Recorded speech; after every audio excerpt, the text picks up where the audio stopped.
Now move over, Swanson. I'm driving. Wow!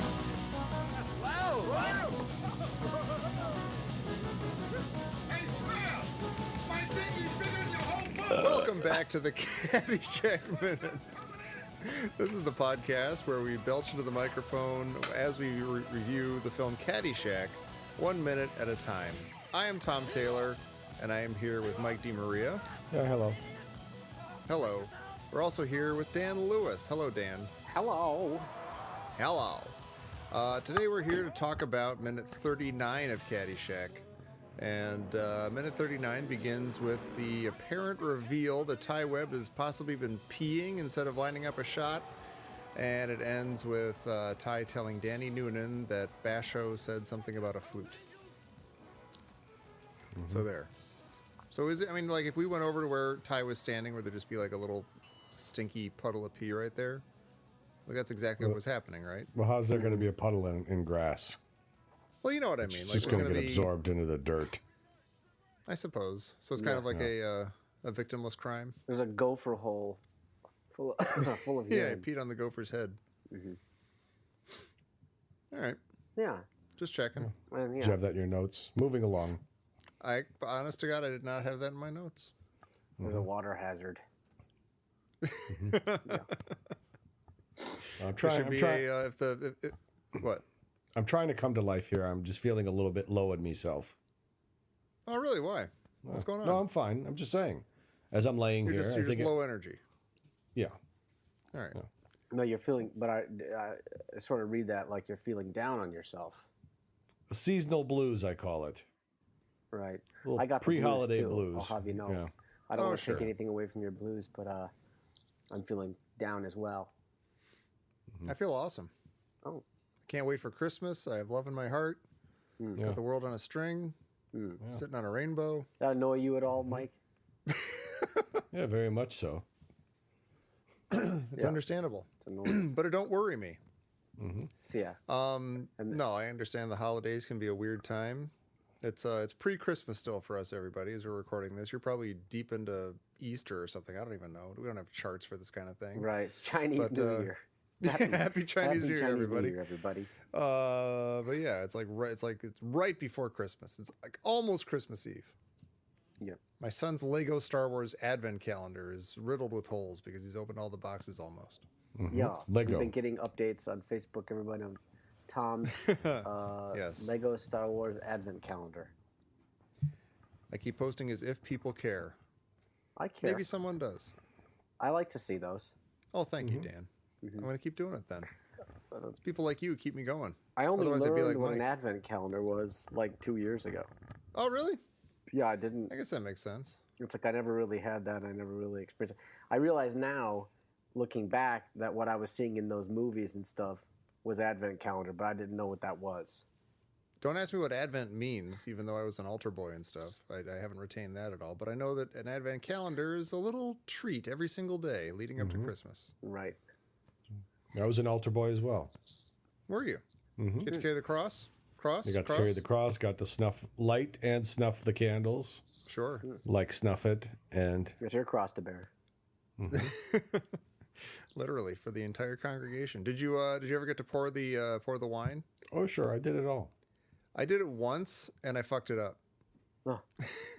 The guy said we were like short staffed or something. Usually there's 4 or 5 of us up there, and I was the only one, so it was like up to me to pour the stuff. And the guy told me beforehand, he's like, just do like he said, do like half wine and half water. I'm like, okay, he meant equal parts wine and water, but like a small amount. But I went go, and like did like half the thing filled with wine, Gullops? and then half the thing filled with water. I did like how many gullops? It was the tiny little, crystal decanter sort of thing. So it was like maybe 15 of those gullops. And so there was only like 3 people up on the, whatever you call Dais? it. Is it the dais? No, you I guess asshole. so. That's the altar. That's exactly the word I wanted to say. It's not Come a up to the roast. dais. I love it. I see the bishop's here tonight. How you doing there, Bishop? Saw the Pope mobile parked out front. All right, I'm no longer low in myself. There you go. feeling better Just need now. some church humor. There we go. But yeah, everybody was there for like about 10 minutes trying to finish the thing off, and they even offered it to me like I'm like a 15-year-old kid or something. Like, Have a go. There's a ton left here. You want a gulp of the Christ, the blood of Christ? Me? Well, Oh, you you're know right. that the church is very exclusive about their gullops too. The church is to other religions what Sam and his asshole mom were to Arnold. Right. Yeah.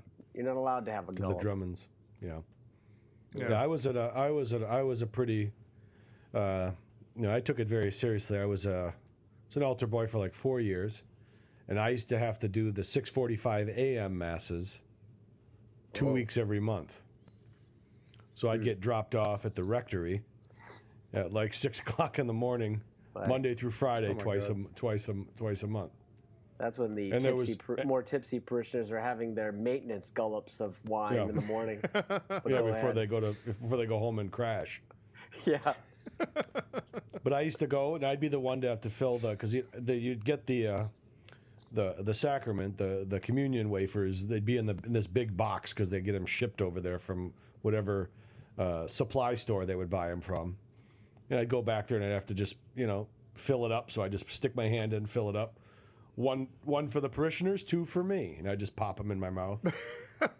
Because you later. could eat them, yeah. Because the priest would say you could touch those because they haven't been consecrated yet. They haven't been blessed. They haven't become the Right. body and blood. It's just communion wafers from Saul's communion wafers from Saul's Catholic store, whatever. I don't know. But we Yeah. lose it. But you ever see you go to a mass at 6:45 on a weekday? There's only 3 people there, and it's the same 3 people every day. Yeah. Well, they try to put out bring out the proper amount of wafers. Like, stick 5 Yeah, in it's there. like Well, 3 of put them, no. 10 just to be safe. Right. They would always hope that more people would come. Right. It's like when your Positively. band's it's like when your band's playing on a shitty night and there's like 4 people in the crowd. And you're like, you know what, maybe if we Yeah. go outside and try to do a little getting people to come in the back room. You're hoping people Right. will come in. Hey, let's talk about Caddyshack. Let's go. Come on. Oh yeah, Caddyshack. Let's talk Yeah, about all right. Caddyshack. All right. I will. We've been off and on, hot and cold about Ty Webb. But I like him in this scene. Yeah, this is a good Ty Webb scene for me. Yeah. You know what's good about it? I decided I got it all figured. I don't need you guys. I got this all figured out. There's an actual like kind of equal banter between the two of them. That's like a little more legit. And like when Ty laughs at Danny's Bob Hope joke, he doesn't then like turn it into something fake or something. He doesn't like make a joke about how he's laughing. He just like honestly laughs at it. Right. And then he talks about his friend Mitch Cumstein. Yeah, the laugh is a little bit much. Maybe you think that's maybe where he's going, but it's he doesn't. It's not clipped or anything. He's not doing the offhanded condescending thing. It's more just Right. like chit chat. Yeah, maybe that's why I noticed it, because it sounds like he's about to. It's like that laugh that he did at the beginning, where it's like, ha, ha, ha, and then just like forcibly drops off his face, like earlier in the movie. Would it be? It seems like he's going to do that, but then he doesn't. Would it be in bad taste to say that, or to speculate that Chevy Chase has possibly had people in his life sort of tell him, maybe back it off by about 15%, and it'd be great. Maybe just step off the gas just a little bit on that, Yeah. and you'll be quite amiable and still funny enough. Yes. Right. You don't have to look like you're funny. But again, Like, you know pure you're funny. speculation. For all I know, he's he's as quiet as an altar boy in real life. Could be. He seems very shy and retiring, that Chevy Chase. Yeah. Do we say Chevy or Chevy? Well, it's like Chevy Chase, Indiana. This is sort of like the Chervik-Cervik kind of thing. A little bit. I do like him better here. I mean, he's not his. I guess he's still technically smarmy. You can't not be smarmy with that shirt that he's wearing. Are there any buttons on that shirt? Yeah, Or is that shirt that, made to be sort of open collared? Yeah, I think that was a. I think it's a time where, swooping, plunging they didn't do a lot of neckline. buttoning past the navel. Yeah, I kind of. And his pants are a bit kinda tight like it. too. It's like I don't like looking at Chevy Chase in this way. No, I It's don't kind of know. irritating. I know what you mean, but I kind of I don't know. Like Dan and I keep coming back to the style, the 70s, 80s style, and it's something. yeah, I like it. It's a good breezy look. I bet if I was in any kind of human physical shape, I would dress that way, especially in the 70s. Uh-huh. You know? What are you shaped like? I'm shaped like sort of like a potato, like a I think you once said a fingerling potato. Right, like a big fingerling potato, like a and an organic one, not one of these factory grown ones, like a nice organic one that's had a chance to grow in whichever direction it wants. Well, yeah, that's the thing. Like, a potato, you sort of imagine it like it's sort of like big in the middle and smaller at the top and bottoms. But I sort of get bigger at like just random spot. Like generally at a glance, I'm like a big, long, straight French fry. But once you start like getting out the calipers and studying things, you're like, oh wait, this guy's sort of mutated. He's sort of like, right. It's not working out right. It's not fully human. Right. So yeah. So I won't be dressing like Ty Webb in the scene anytime soon. Well, I think what you're saying is, it's part of you wish you could be dressed in breezy clothes, but it's just not comfortable in breezy clothes when you're like you said, when you're feeling a little lumpy. Yeah, that's it. I'm so lumpy. the wind blows and you're pulling on your shirt all the time and you're aggravated and you can't just relax and have a nice soda or something. Yeah, I don't like the way those late 70s fabrics feel either.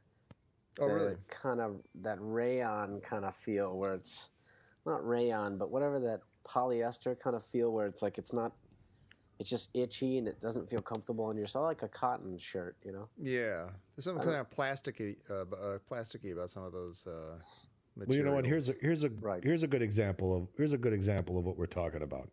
Do you remember, Tom, when we had our friend of ours had a croquet party? You remember? Oh, I think about that all the time. You know what? I found a picture from that, and I should have kept it. Yeah, I have a couple of them, and I'm sure it'll find its way onto the listener's hold after I tell this story. Wait, who had a croquet party that you guys a friend of ours' brother had like a croquet party, and everybody had to dress in white, just wear white. And you carried around martinis like you were Gatsby and... yeah, it was kind of like that theme.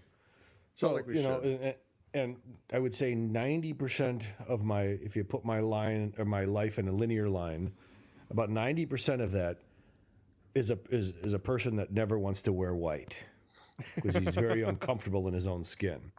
But it just so happened that this was a couple slices of my life when I was actually in really good shape and felt, okay, I'll just put anything on. I'm fine. So I ran to the Goodwill and grabbed a pair of white slacks and a white shirt. Mm-hmm. And didn't even try it on. I said, I'll wear this. And I just went over there because it was carefree because I was slender. And I get there and I put it on. That was the one party where you crapped white, yourself. Yeah, and I got white clothes on. And I'm like, you know what? I feel, fancy free.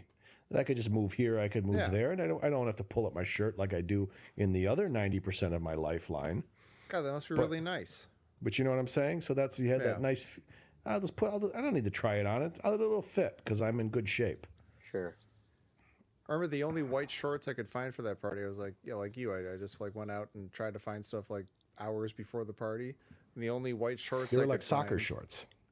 They were like I don't know what they were, but they were like very I guess they might have been because they were very like loose and kind of just thin and light. But they on both sides they had a stripe going down the side with the sort of reclining naked lady silhouette that you see on truck mud flaps and stuff. Well, no, because it was Kappa. Kappa is the brand, and it had the silhouette of a man and a woman. And I would argue with people all the time because I used to wear them.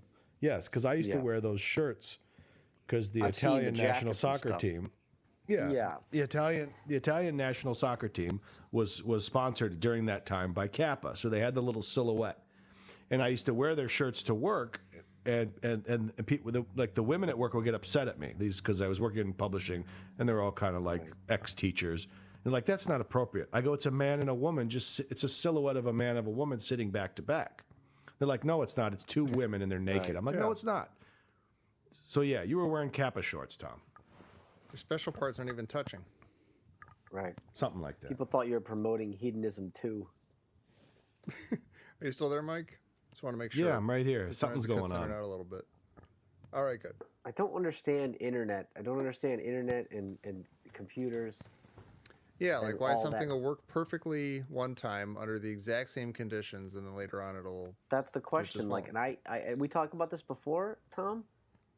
But I It feel comes like up. I ran into this. I run into this with my. I've tried to contact my internet service provider. You can go on there and like, you can get somebody on a chat. One time I was just haranguing this dude because I was like, explain to me why my internet works and then it doesn't. Yeah. And he's like, well, because you might have had an interruption in this. Like he didn't get the question. You might have had an interruption in the service because and I'm like, no. Explain to me what fundamentally, like I want to understand in my head why. Because in my head, whenever it stops working, I just picture a raccoon outside just chewing on the wire. That's the only logical explanation I can think of. When it just it's going, and it stops. Imagine if cars worked that way, where they're just going and going, and then they stop every third use. They just stop in the middle for a second. Well, it's rush hour. There are a lot of cars on the road, so a lot of them are going to fail. Yeah, that's makes me what crazy. happens. Yeah, and just explain it to me. Explain what's in the tubes. Like what is causing what is in the tube? And now the tube is not working. I don't get it. Explain it to me. Yeah, why would you have a service that works less well when more people are using it? Like you want people to use it, but then when people use it, because I think that's part of it. Like if there's like if there's like high traffic times of day, and your streaming movie isn't going to work right because so many people are using the same, I don't know, whatever it is, the TV juice that goes through the cords. And we've had internet for a long time now, and I just feel like it's time to and I know it's an entitled point of view, but I just feel like it should just work. Yeah. It should just work, and it should work great. And if there's outages, it should be like the electricity. Like it should be like the whole street maybe goes out for like once a year or something for 15 minutes. Right. But like otherwise, it should just always work. And if you're in the middle of a show and it fails or like it's all choppy, they should an Amazon drone should come immediately to your house and drop off a DVD, a blessed DVD, a physical object that you can hold in your hand and stick in a machine and press a button and it'll work. Yeah. I miss DVDs. I got rid of a lot of my DVDs and I'm sad about it. Because streaming is not the same. Right. It's not the same. A lot of times you're just like, why isn't this thing working? Yeah. Outside there's a raccoon being like, oh, this is the great time to be alive. They got all the best wires. These are beautiful. All right, I'm sorry. It's just something I wanted to get off my chest. No, we're all thinking it. Yep. You're saying what none of us had the guts to say. So thank you. You're a hero. Where were we? Wearing white. Wearing white. Yeah. Some of us are admiring Chevy Chase's look. And it was at this point when, as if the internet was listening to us and wanted to spite us for our hubris, we lost Dan's audio track for the rest of the show. So from this point forward, what you will hear is our own Dan Lewis commenting on the existing audio tracks for Mike and myself. Thank you, and take it away, Dan. Welcome to the director's commentary. Here is where my audio went out. It didn't go out. Okay. Yeah. And yeah, Dan, if you could lower your headphones even just a little bit more. That doesn't matter. None of what he's saying. That's possible and still hear us? None of this matters. My audio didn't go out. So I was just listening now. I could hear Mike through your thing. Yeah, but Tom, I wish you would shut up. It's not the end of the world. It just Tom makes never shuts my up. life editing Shut harder. up. Yeah. So this is where You're making me die sooner. This is where my audio is no longer being recorded. We didn't know that, though. So here I am to walk you through this thing, hopefully. Provide you with some entertainment. See, that doesn't bode well. That doesn't bode well for the rest of this director's commentary idea, but we're just trying to find a creative solution. Yeah. But and I know it's laughable, and I don't know what anybody said. Mike's doing a lot of this all the time, by the way. He's zipping up things. He's trying to get comfortable. The man is never comfortable, and that's, it's his cross to bear. Can I ask you, Tom, are you the world's most giant dork? Yeah. Yeah. Oh, that's what I thought. Dummies. Yeah. I'm sure I'm dumb in many ways. Would you guys like to list any? Fenway started the wave in 1991? Yeah. Right. Just because you're dumb in some ways doesn't mean you can't be angry at other people for being dumb in other ways. Yeah. I'm going to find a time. Yeah. Yeah. And well, you should. I'm going to find a time. You're not wrong. Yeah. I'm not wrong. Nor is Dan. I shouldn't interject because there is conversation occurring. All right, where were we? You guys We're stop with that cough. And I know. someone's always coughing phlegmy. on the show. Always somebody's sick. gotta At take least care of one that. of us is sick. See, my problem with this one is I don't have any. I have barely any notes. I have the note about the banter being better, and I have Mitch Cumstein : perfect. That's Those are true. my notes for It this is a perfect story, the Mitch Cumstein story. Right. I do too. It's kind of flawless. Wait, are we recording right now? Yeah. Oh, okay. So you're not, Everyone we're not heard wrong? you say that. We're We're not wrong. Yeah. Very good. How did that become my thing? God damn it! How did that become my thing? Well, he says it a ton. I didn't set out to say that a lot. It just happened. I hate everybody. Well, he didn't set out on the SS Nerdlinger and cross the high Poindexter Sea just to come here and tell people they're not wrong, but that's just, how it is sometimes. Yeah. Yeah. I'm not wrong. Here is where we're going to get into the thing about the night putting. I never ever thought of it that way. Right. I said That's something disgusting. interesting I don't know there, what it means. but I don't Night know what it putting is. her. I No, don't. yeah, I think he says night putting with the 15-year-old daughter of the dean. Right. I just don't remember that. I don't Yeah, remember like saying not that. only it's a nice like impact. It's like not only is the story not about him, but it's about a guy named Mitch Cumstein. Do some research, Mike. And you could look up Mitch Cumstein. He has 2 entries on the Urban Dictionary website. I might be afraid to Google Mitch So he's an Cumstein. author. He's an author of 2. So Mitch Cumstein has authored the phrase "butt coffee," and it God, says what? butt coffee, and it's That's what I and thought it says you said. yes, butt coffee usually appears the morning after an evening of heavy drinking, accompanied by the consumption of late night food, favored by drunks. Not only is it liquid with the consistency and color of coffee, it always is the temperature of very hot coffee. Jesus Christ. That's And gross. then the example paragraph is, after awakening of an evening of 12 pints of Guinness, 6 shots of Patron, and 3 packs of Marlboro Reds, and 30 hot buffalo wings, I sat upon the porcelain convenience, head in hands, and unleashed a torrent of butt coffee that set my anus ablaze.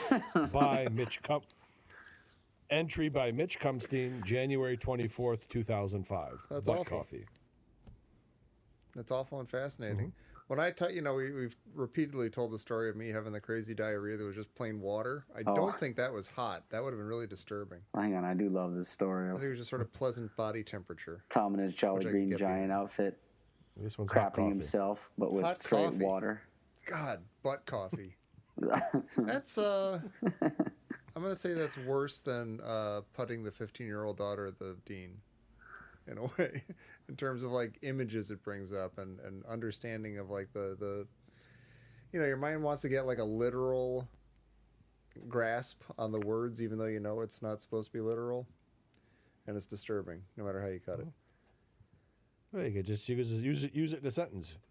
Who wants to go out and get some butt coffee? See, that's the thing. Like when you say butt coffee, it sounds like it's going to be a kind of coffee. But it's not coffee at all, is it? It's just not. Yeah. Like I was saying, I was looking up Mitch Cumstein, and I found him as one of the Oh yeah. yeah, one of the Tromaville Nazis in the Citizen Toxic Avenger 4. That's butt coffee. Now that's a That's a butt delicacy. I can coffee understand movie. that. Yeah. That's a Bud Coffee movie, but interestingly, Corey Feldman's also in it, and Ron Jeremy, Stan Lee, amazingly, and Al Goldstein, and Yeah. Hank the Angry Drunken Dwarf plays God, which is really incredible. But yeah, there's a guy named Mitch Cumstein listed as the actor who I'm plays. puculating. Yeah. Sam, I'm surprised that I'm reacting this way to this because I'm usually a big fan of any kind of bodily poop related. You may have noticed this from previous episodes. Nomenclature. Right, we do a lot But of yeah, butt coffee scatological is humor, bothering me. and we're I not don't know. a It's not bother. working Tom, for me. then. It's not. What? Would you like some butt coffee, Tom? How many gullops of butt coffee would you like? Oh, Oh, here comes the jeez. gullops again. That's all I need. Yeah. Yeah. Oh. I'm saying really interesting things right now. I can tell by the See, way. the thing is, regular coffee, I don't think you could do as a gullup because it's just like, gullup I associate with milk because it's, kind of thicker. But butt coffee, as we're describing it, I'm sure you could pour in gullops. Oh. I'm gonna barf. I might barf. Every episode My we son get Tom. barfed today. I felt terrible for him. Oh. We get that I say it's as though you're not wrong. We get it. I say it a lot. It's like a nervous thing or something. I don't know. God damn it. I try so hard. Don't worry about it. I just want you guys to like me. Yeah, well, we're getting there. Yeah, butt coffee. I like saying things like, like a Mississippi mudslide or something. Or, And now, when Tom first mentioned this, I thought I had heard that was a my friend drink. referred. And I looked it up, and it's an ice cream and bourbon drink. Yeah. Or like the green apple quick steps. This refers to the run you make to the toilet after eating green apples or apples that have not yet ripened My enough for friend, who consumption. shall remain nameless, I don't want to embarrass him. He had a particularly awful time in the bathroom, and he came out. He's like, it's like Appomattox in there. No, I know what I did I here. thought that was totally apt and. Right, being a pedantic asshole. No, wasn't there thought like? of it. I'm sorry, it wasn't Appomattox. It was it was I It know. was Antietam. I must have pointed out that Appomattox is, where they better. ended the It's like war. Antietam in there. But Antietam, in fact, was, I think, is often called like the bloodiest battle of the Civil War, had the Yeah. bloodiest day. And I think That that is, may not be finally. good for a bathroom trip. An end to hostilities. Bloody. I don't know if that We're really on works. solid ground now. Tom, I've been meaning to ask you, what do you want for an epitaph? Some of my best poetic moments are on the can. That's good, but I'd go with the past tense and the third person. Here lies Tom Taylor. Some of his best poetic moments were on the can. Yeah, that's a classic. Yeah, that's a good one. Yeah. Deli belly. Oh God. Yeah. Now, Yeah, Mike. deli. That's when you're in India. Deli belly. Yeah, he's still coming up with euphemisms for diarrhea. Yeah, I was picturing That's a like good one. salami on a hard roll or something. No. Tom had the wrong Deli- deli, and so deli did I. belly. To be honest. Yeah. And I've been to India 8 times now, and so I always travel with a Z-Pack and Cipro. So the minute and there's been many times that somebody's forcing you to have some tea, and it's a little lukewarm, and you take it, and you feel that like lead ball hit your stomach, and no, and but usually it's as long as it's hot, as long as anything's hot, you're fine.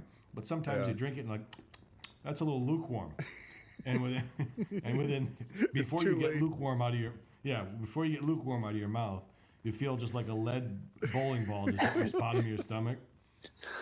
That's when you go to the Cipro right away, and usually it'll hit it. The Cipro will take care of it before all hell breaks loose. Oh It's always God. good, interesting travel stories That happened to me once. from Mike. About 6 hours before I had to get on an airplane to come back. Ooh.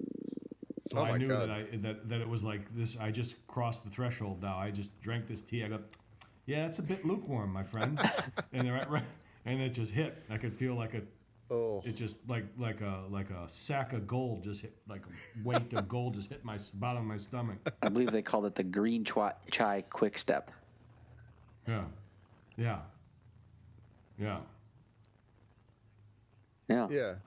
Yeah. Then multiplying Yeah, so as they go down your gullet. So I excused myself and ran to my travel bag and threw a couple Cipro down me. That's the stuff That's the they told us quick to step. get when the anthrax was hitting. Remember? Is that a It's pill? Cipro. What is that? Yeah, it's a ciprofloxacin or whatever it's called. It's the one that's the antibiotic they were telling us to all stock up on after 9/11. You remember when it was the anthrax scare? Oh yeah. Yeah. So I keep that with me, and I took it right away, and I knew because I go in a couple hours I'm gonna be on an airplane, and that could be like I think a death sentence. No, I'm extremely careful. I don't like talking about this to begin with. Makes me ill. But, no, I... Well, Mike, let me ask you a question. I know I'm just doing the overdubbing of a previously lost audio track, but Right. tell me, do you think this whole director's commentary idea is working at all? No. It's not real. All right, well then just tell us the problem with traveling to India, like a story. Should I travel to India? No.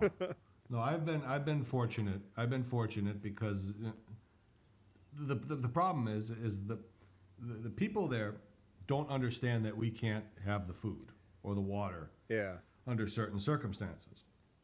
But when I would travel there, one of the people I would work with was a surgeon. So he would tell me, eat that, don't even look at that. And he was Indian, but he would get in these arguments with people, and then he would look at me and say, okay, they understand now. But he would whisper to me. We were in a meeting once where they brought all these sandwiches, and he starts tugging at my pants, and he just leans over and he goes, "Don't take the sandwich." Yeah. And I go, "What?" He goes, "Don't take the sandwich." He goes, "If you do, lights out." That's all I wanted was a story. That's perfect. No. So it's as long as anything is hot, you're fine. But I did that. Yeah, you got to be careful. Yeah. It sounds like you're very careful. A little. Yeah. Is there any nation on Earth that comes to America and like it's known that they will have trouble with water or food here? Like it just seems. Yes. Is it really? Yes. Yeah, because when the people we work with come here, they have problems sometimes as well. Oh, really? Interesting. Yeah, I don't know why. Is it bullshit? No, it's not. So here begins another long blank space where I'm haranguing on about something, but oddly listening now to the emptiness, I can't imagine what it could have been. I mean, I think if we could go back, not to hear ourselves, but to hear only dead air where our carrying on otherwise was, it would ironically open our eyes to our obnoxiousness. At least that's how I feel like right now. Yeah. And look, it seems like as a planet, we could begin the UN or somebody could create a program where everybody across the world starts to almost like inoculations, like, take on the bacteria of all other nations and just sort of like gird your system for, you could go anywhere. Like now you've got the bugs that you need. And look, before you pointed out in the Caddyshack Minute Listener's Hole, trust me that I get the double Plumbers of the irony world of unite. my pontificating over this blank space right now. I mean, I could John Cage it right here just to illustrate my point, but, that's been done before, most notably by John Cage. It's terrible. It is. It makes me want to ask this question, just because it's not about shitting or anything. It just hit me. Why would... I understand that Mitch Cumstein, Ty Webb's roommate in college, got in trouble for either putting or putting with the 15-year-old daughter of the dean, but it sounds like that story spelled the end of Mitch Cumstein's golfing career, and I don't actually get that. I was just thinking about that. It just occurred to me. Yeah, like maybe he got kicked out of college, but does that, I don't know, I don't know anything about golf as a organization. Like, would they frown on that? And right, yeah. Golf say we don't want you. Yeah, oh no, it says here on your transcript that you were putting with the 15-year-old daughter of the dean. Night putting. I guess so. But then what's like the moral of the story? He says, like, don't get caught up in your desires or something. What does he say? Yeah, don't get obsessed. I don't. It is. Yeah, because this whole story came from, do you want to go to college? He's like, I don't know. And so, like, that doesn't sound like that's a desire. Oh, no. I don't know. I just wanted to get one of those in there into the overdub. Yeah. Right, yeah. Or it sounds like it's a guy who had a great time in college and went out, in a blaze of controversy, but still, he did well for 4 years and whatever. Yeah, I don't know. Maybe this is like just sort of like a kind of meta Ty Webb thing that, like, you don't realize he's being Ty Webb until 50 viewings later. I just want to take the opportunity to boast here. Right. That it was 30 viewings before I realized it was Ty Webb. All right, but we're here to pick it apart because it's what we do. True. I think it was just they were. Yeah. Yeah. So give me a dog. Let me get a dog over here. Come here. Come on, Matilda. Come here. Yeah, I mean, Rodney had his like full minute of just working the room at dinner, and now Ty Webb's got his he's got a minute of just doing his Chevy Chase thing. I'm just petting a dog right now. I think that's true. These guys are talking about is boring, and he's the one who kind of got this made, isn't he? He was the name that like once he signed on, the producers were like, oh, okay, maybe we'll make Caddyshack. Okay, we can bank on Chevy Chase. This could have been some of the friction between Bill Murray and Chevy Chase. Chevy Chase being the big shot of the movie, as we discussed. You guys are on your own on this one. Oh, okay. I'm sticking with sticking with it. I don't like this. I mean, this is a good scene, like I said, to go get a fudge bar out of the freezer. It's just, I'm not learning anything from here. It's a schism. I was going to say, we should have been counting how many fudge bars Mike could have had by now during the course of the movie. Mike's always schisming. Maybe that's another euphemism. Green apple, quick steps, and the fudge bars. The fudge bar shuffle. Fudgesicle. Mike's the guy that, Gotta read some Trotsky. Mike's the guy when you... Yeah, Trotskyites. You go out to the bar and you're all drinking all night, and then at the end of the night he splits off to have one more drink by himself. Fudgicle. At like the weird late bar that no one else wants to go to. You got taken to task on was the listener's hole? Yeah. Yeah. Yeah, my favorite place in the whole world. You go there to get picked on and nitpicked. Seems like Mike doesn't even like this movie. I think Mike's been treated fairly well in the listener's hole, I must say. No, to our listeners out there, it's not that I adore this movie. There's a lot of other things in this life that I really don't like that kind of beat on me until I get in front of this microphone, and then Then he brightens up. The other things that beat me down kind of come out in my... maybe I should go back to therapy. I don't know. Got quiet in here all of a sudden, didn't it? No, we're here for you. We're your therapy. You don't need therapy. Waiting for that pendulum upswing. There you Where's go. my pendulum upswing? Any day now. You get the impression that Tom has said this to Mike 100 times now. Any day now, pendulum upswing. So here it seems apparent that I'm carrying on about something, and it's not clear what it is. It could be length. I think we talked about that for a second at the end of last minute. But, could be the length of the shadows on the green, or on the putting green there, where we're determining how long it takes the scene to have been shot, given the change in length of those shadows. Something involved like that, I don't really know. Can only conjecture. The switcheroo, they call it. Something called the switcheroo. I don't know what that is. Yeah. Yeah. I went to film school. I should know these things, but I don't. No, I forgot that Tom went to film school. I also went to film school. And let me tell you something. There's no bigger... I mean, I'm not getting Tom's input on this. Everything has a name. I don't care, but I can tell you, as someone who went to film school, that it is a tremendous waste of time and money. It doesn't... there's really nothing you can learn in film school that you can't just learn from... You just buy a few books and you get some practice, really. That's the most important thing. And given the fact that college costs tens of thousands, if not hundreds of thousands of dollars at this point. I don't know, it's been a long time since I've been. But, there's really no good reason to pay for film school. Maybe just finance a couple movies, just make a couple short films and you'll learn that way. That's how we've been counting on that. We've been, Well, that's wonderful to hear, but I think we would have to go to our Star Wars Minute overlords and ask them what they would like us to do. Here you get the great antipathy that Mike has toward so far they've been cool and everything, but who knows? Yeah. Oh, great nerds. What shall we do? Other Minute podcasts drive Mike crazy. He doesn't like that Tom spends time on other ones. Yes. Oh, Captain, my Captain. The great force has taken our friend Dan too early. Shall we go ahead as a twosome on the great Caddyshack minute? Oh, or overlords, shall we go, and shall you give us a name of another person? I can answer this for the overlords. You definitely can't hold it as a twosome. I'm sorry to break it to you. Like I told you before, you can. Doesn't matter what we want. The overlords say all. Three hosts enter, three hosts leave. Yeah.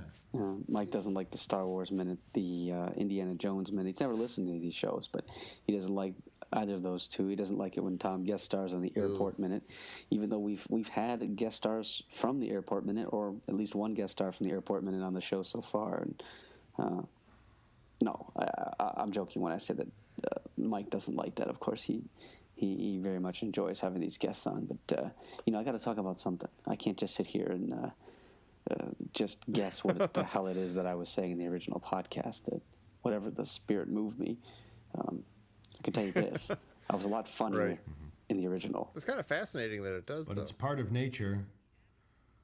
But part of nature, even though it knows that your body will fight it and kick it, it wants you to feel that feeling of no hope. It wants you to feel. It wants you to be very cognizant that I'm never going to get better. This is the end. We've gotten into so you can get your affairs in order. So to speak. We've gotten into Maybe apologize to the people that you were mean to that day or something like that. Yeah. I don't know. We got into some really long discussions about a failing human body in the latest episodes, like the bodily functions. It was all caddy. It was like it was the first 37 minutes of Caddyshack. The billing. That was your life flash. One of my greatest fears is that we won't be able to finish these minutes. Really? I don't know. Maybe.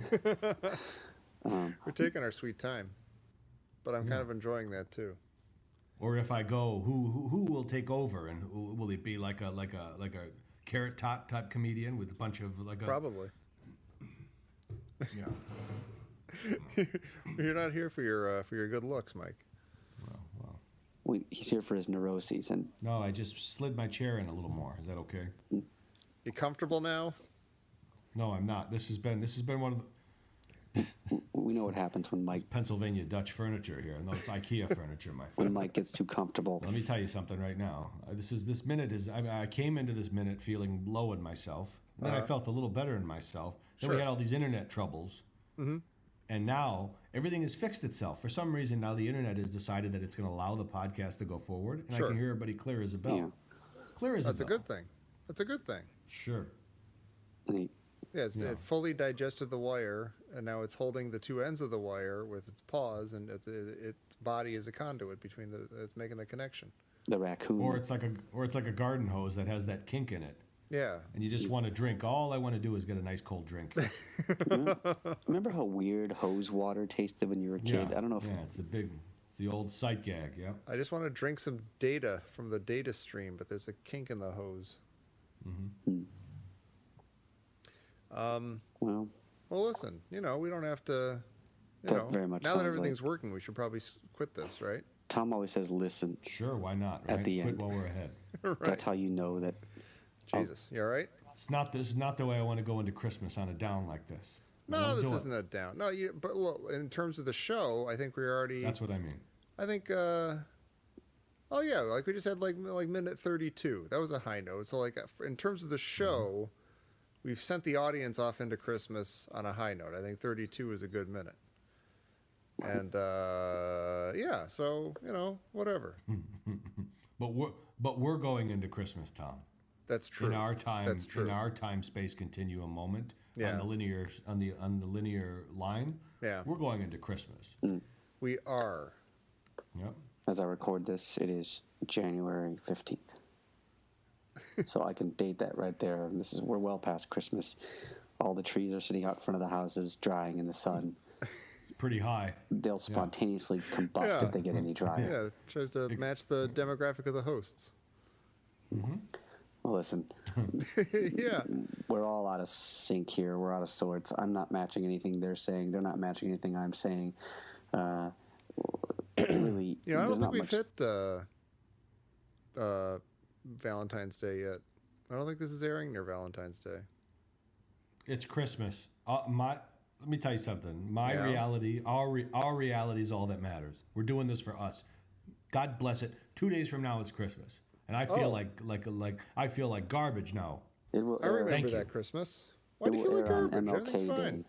I told you I was a I little know. low in myself. I Then we know. made a good joke, and I felt better. Then the internet came and took it away from me. We had these technical difficulties.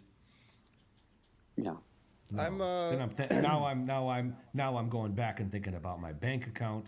I'm thinking about maybe I bought one too many sticks of gum today. Things aren't looking good. Too many saunas Yeah. in Finland. Too many trips to Christmas. Bulgaria, to Georgia. Too much Checha. Go stick my head in the sink. Fill it full of ice. And take Wait, a, what do you do with your head in the sink? what's that? It's that from Sure. Huey Lewis, didn't it? I got a new drug. Make your eyes too Filled it red. with full of ice No, wait, water. I want a new drug, right? That's the video. Yeah, that's what they used to do in the 80s. Yeah. Sure. I think I've done that. I think my first Chicago apartment, when I didn't have an air conditioner, it was the dead of summer. It was crazy hot. And I actually filled the tub with ice like they do in the movies. I filled the tub with ice and just got in there, tried to cool off. Wow. You know what else I Whole did? tub. I was laying in bed, like no covers on, nothing, all the windows open, just for the slightest breeze, anything. I'm like, what can I do to cool? I'm like, you know what I could do? I could turn on the oven and stand in front of the oven for a few minutes and then get away from the oven. And by comparison, it'll be a little bit cooler. That's ridiculous. I'm sorry. You know what that's Yeah. like? I don't That's like think I actually stubbing your tried it. toe. That's like stubbing your toe and saying, "My God, this is so painful," and then deciding to cut your arm, so that pain is worse. Right. Yeah, I don't know what a joke I'm making here, but it's something like dropping Yeah. an anvil. Yeah, so that I'll transfer the pain over there. You're dropping The an power of anvil on positive your foot thinking. for a while. so that your hangnail doesn't bother you anymore. I'm guessing that's what I would have went with. It sort of comes to Yeah, me now. well, just like walking away from the oven would be a relief, like some kind of relief. Oh, it's only 100 degrees now. Before it was 300. All right, things are looking up. I was cooking like a turkey. My belly button popped out like one of those timers. Yeah. Well, I'm going to have to fill this time too. I mean, anytime there's an empty space, Yeah. I'm going to have to figure something out. And that's just, I don't have two idiots here to talk to about it, to bounce ideas off of. It's just me by myself in my. I think that's in my totally robe, valid, late at scientifically night. and emotionally. And you the listener, worked just for me. trying to piece things together Listen, in the point context. and is, it must be we're all dizzy, boiling, and it's Christmas. right? Mike, I think you're gonna have a nice Christmas. Everything's gonna be fine. 2017 is gonna be Oh, I sweet. will. Don't you worry about me. It's not like you. It's not like you worry about me, anyways. I live about 3 miles from you. I haven't seen you in a year and a half. Yeah. And what were we discussing, like just minutes ago before we started recording? We were discussing the strong possibility of actually seeing each other in person. We had a bet, and I don't know if it's Yes. aired yet, but we had a bet where I know, I would but no, see but now Tom. I said a date. I actually said a date. He did. I would see Tom did off air. before Mike sees him. That was the Oh, bet. come on, that'll break my heart. That would break that. Yeah. I mean, but I could fly into Chicago. You're I gonna could see fly over Tom. here and then you're gonna drive to Pinball Pete's with him, you bastard, backstabber. I think that's what we're talking about right now. Yeah, well, that's. In any case, we're getting pretty All right. close. You're not lying. You're not wrong. None of us is wrong. We are all right. What could my new catchphrase be? It's not even a catchphrase. It's just an annoying thing that just comes out. Yeah. Fuck it. I'm gonna go. All right. We should all go. Go We're, mix. yeah, the We'll Ghost go. of Christmas Future is riding up our ass. We'll go make some butt coffee. Jesus Christ. I feel like I could call hot chocolate butt coffee to my son and he would love it. He would love that I called it butt coffee. Yeah. You know what you're having there, son? What's that, Dad? That's delicious. Take a sip. That's butt coffee. What? No marshmallows? Oh, I don't think you need a cigarette butt to barf from Yoo-hoo. My God. All right. It's time for me to say listen, followed by some rambling, and then say, let's end the show. This has been, I have no idea how this minute was. This minute might have been fine. It was but right great. now it's a mess. Let me had tell you greatness. something, Tom. Yeah. And to listeners out there, we've had some technical difficulties that we're gonna have to. If Tom pulls this one off and this minute actually airs, he'll have to win an Academy Award for editing. Yes, my plan is for people to hear us talking about the technical difficulties and say, "I didn't hear any. It sounded clear as a bell. It was beautiful. What are they talking about?" Potty Award, not to be confused with a Potty Award, which we incidentally also richly deserve. It's been a horrifying year. Well, the technical glitches could still be gone, but then our awkwardness based on that could still shine through and bring everything down. So we got that to look forward to, which is nice. Good callback there. Yeah. But we'll find out. Let's get to the future so we can edit this thing and listen to it. And everyone, please come back. He takes forever. Next time for minute 40 of Caddyshack here on the Caddyshack Minute. I'm not wrong. And here it is. I hate that. A rare chance to end the show as I see fit, in a way that reflects only my sensibilities, in a way that reveals my higher nature. Tom and Mike's incessant, aimless palaver is finally over, and the bully pulpit is mine. What felt like hours of mindless, idle chatter by two simple men, a marathon of pedestrian observations and arguments frankly too starved for my sword, is at long last put to bed. Laying before me now is a singular opportunity to close out an episode with depth and henceforth to brand it with my imprimatur. I'd like to, at this moment, hold forth with something richly rewarding to you, our listeners, something that could very well render any need to continue with the Caddyshack Minute obsolete, something that could make a ghostly, dusty, forsaken repository out of the Caddyshack Minute listeners' hole, which can be found on Facebook. I'd like to, but, well, it's 1:30 in the morning, and to be honest, I find myself as I stand at my kitchen counter over a bowl of bland, dour, 3-day-old lentil soup and the last few gullops of Kalamazoo stout, somewhat at a loss for words. I just can't do this on my own. I'm overtaken with great despair, in fact, as it dawns on me that I need those two oafs as foils, that I can only heat up molten comedy gold in contradistinction to their hapless brand of buffoonery, their harebrained and often erroneous examination, their dopey sensibilities. They are the Don Knotts as Mr. Furley to my Norman Fell as Mr. Roper, the Dick's Sergeant to my Dick York, the I am's told to my eminently more correct I'm told. Now, if my calculations are correct, no one is still listening as I say this, so ultimately it may not matter how I ended. Perhaps no one will ever hear this.